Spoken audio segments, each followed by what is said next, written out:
Bienvenue dans notre nouvel épisode de notre podcast Une pause pour mes oreilles, un podcast dédié à l'audition.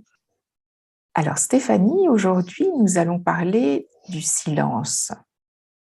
Bonjour Sophie, effectivement, c'est une gageure de parler du silence alors que nous sommes en train de l'animer par nos mots, par nos voix en ce moment.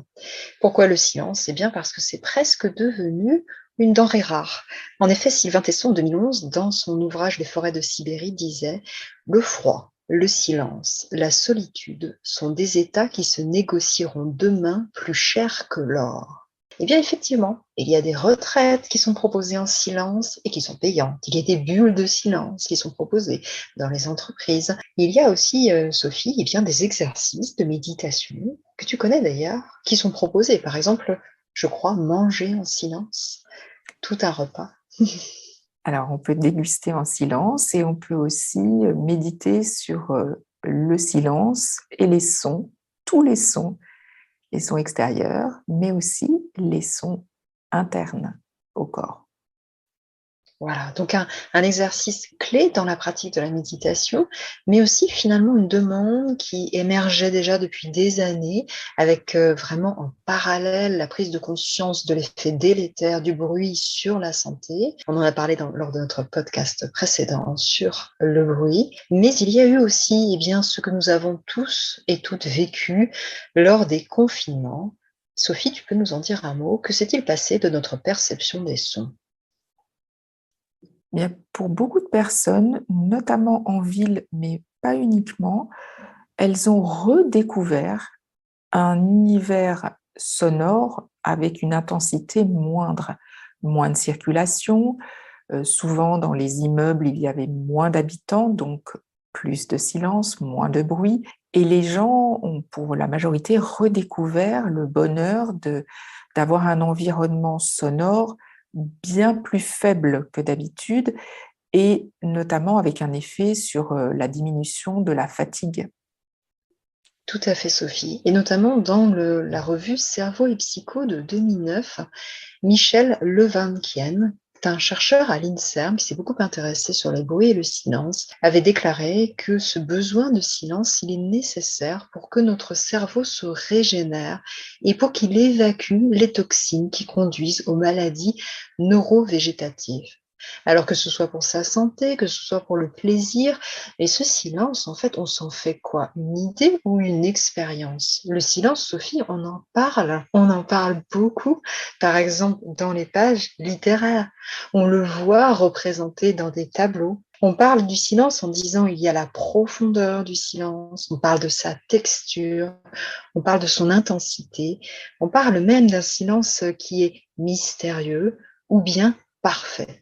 Autant dire qu'il fait parler de lui, ce silence. Et c'est autant dire qu'il est présent ou recherché, effectivement, pour des expériences, ce dont je parlais à l'instant. Il y a le silence de certains lieux, des lieux de nature, quand on parlait justement des retraites. Il y a le silence même de la chambre, hein. Charles Baudelaire, Proust, Rilke, Claudel en ont parlé. Il y a le silence des amoureux, tu sais, ce moment où l'on se comprend sans se parler. Il y a le silence, bien sûr, de cette nature que l'on redécouvre, la lune, la nuit, les déserts, les sommets de montagne. Et puis, il y a le silence de la relation aussi avec le Dieu. Alors, autant de mythes, de symboles, d'attentes vis-à-vis du silence. Mais justement, Sophie, nous aussi, on a une attente vis-à-vis du silence que nous déposent les clients qui viennent dans nos cabinets de sophrologie. Alors, c'est tout à fait vrai, mais je vais faire ma petite seconde pour la gratter, puisque le silence, ça n'existe pas. Le simple bruit du vent émet un certain nombre de décibels, même si c'est très faible, mais le silence total, ça n'existe pas. Le simple bruit de notre respiration, c'est un bruit. Mais en effet, je ferme ma petite seconde pour la gratter.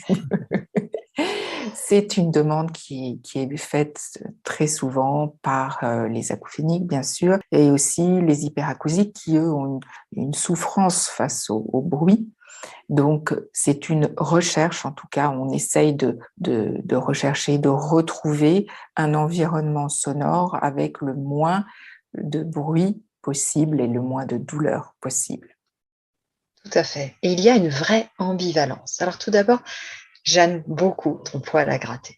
Parce que quand un client qui a un acouphène vient avec un véritable désespoir parce qu'il fait son deuil du silence, et c'est ainsi qu'ils le disent, ce sont leurs propres mots, eh bien Sophie, ça nous arrive parfois de faire état d'une expérience qui avait été réalisée dans une université aux États-Unis où un certain nombre d'étudiants ont été enfermés dans une chambre et qui étaient coupés de tout son, et on leur avait donné une feuille de papier, un stylo, et on leur avait dit de noter tout ce qu'ils allaient entendre. Ils sont tous ressortis en ayant noté des choses, car tu as tout à fait raison. Ils ont cru qu'on leur avait diffusé des sons, des musiques peut-être même, des mots même. Eh bien, pas du tout. C'était le silence absolu, mais il n'existait pas pour eux. Alors voilà ce qui permet de relativiser ce fameux deuil du silence pour des clients qui vraiment sont touchés, blessés par ce qu'ils pourraient prendre pour effectivement déjà une perte, mais qui est en fait une modification. Oui, mais l'acouphénique, c'est aussi ambivalent parce qu'il va avoir peur du silence, Sophie. Parfois, ils vont vraiment nous dire, c'est quand je rentre chez moi le soir, quand il n'y a plus de son que c'est le plus difficile et surtout, avant d'aller dormir. Et oui, avant d'aller dormir, il y a une baisse des sons, Sophie, et donc il y a une amplification de la sensation de l'acouphène. Tout à fait. La perception pour tous les acouphéniques semble amplifiée dans le silence de la nuit ou de la soirée. Et c'est à ce moment-là qu'on peut percevoir son acouphène comme étant le plus difficile à supporter. C'est exact. Alors, comme tu l'as dit, il y a également des personnes qui sont trop en recherche également de silence et de calme. Et là aussi, notre accompagnement pour des personnes qui sont hyperacousiques ou particulièrement sensibles au son, c'est de peu à peu leur proposer de se réconcilier avec l'univers des sons. Pas forcément de rechercher, au contraire, toujours ce son qui est étouffé, faire ce silence qui de toute façon n'existe pas. Un véritable apprentissage, mais aussi une défocalisation, une baisse des attentes pour simplement sentir qu'il y a une différence et que peut-être ce que l'on appelait silence revêt d'autres couleurs, d'autres sons que ceux auxquels on avait l'habitude et que ça n'est pas forcément le refuge idéal et que peut-être c'est à l'intérieur de nous-mêmes, effectivement, avec le son de notre respiration, comme tu le disais, Sophie, peut-être avec les sons de notre corps tel qu'il est, si nous avons des acouphènes, que nous trouvons ce à quoi nous aspirons dans cette attente du silence, peut-être un peu se retrouver, peut-être un peu se concentrer, peut-être un peu une autre rencontre de soi avec soi pour aller un peu vers les autres différemment. C'est là tout l'enjeu de la communication. Nous vous avons parlé des bruits, et bien le silence. Et ce n'est pas seulement l'autre facette des bruits, c'est aussi une coloration qui vous est propre. Nous vous invitons donc à reprendre à quelques moments que ce soit le plus juste pour vous dans votre quotidien, peut-être des moments que vous dédierez à une baisse peut-être des sons, comme une pause auditive. N'est-ce pas, Sophie ? Exactement. D'abord, c'est important aussi pour l'oreille d'avoir des niveaux sonores modulés. Donc, on peut avoir par moments des sons qui sont un peu plus forts, mais après, il faut faire des phases de repos avec des sons moins forts, plus calmes. Et pour rebondir sur ce que tu viens de dire, Stéphanie, ce qui peut aussi beaucoup aider les personnes qui ont peur d'être mises en présence de sons qui pourraient être douloureux, c'est de faire, là je reviens à l'épisode que nous avons réalisé avec Livia Moati, qui est psychologue et qui pratique les thérapies comportementales et cognitives, c'est un excellent moyen de faire semaine après semaine, pendant la durée de cette TCC, un travail pour se remettre face à des bruits de la vie courante, par exemple, progressivement.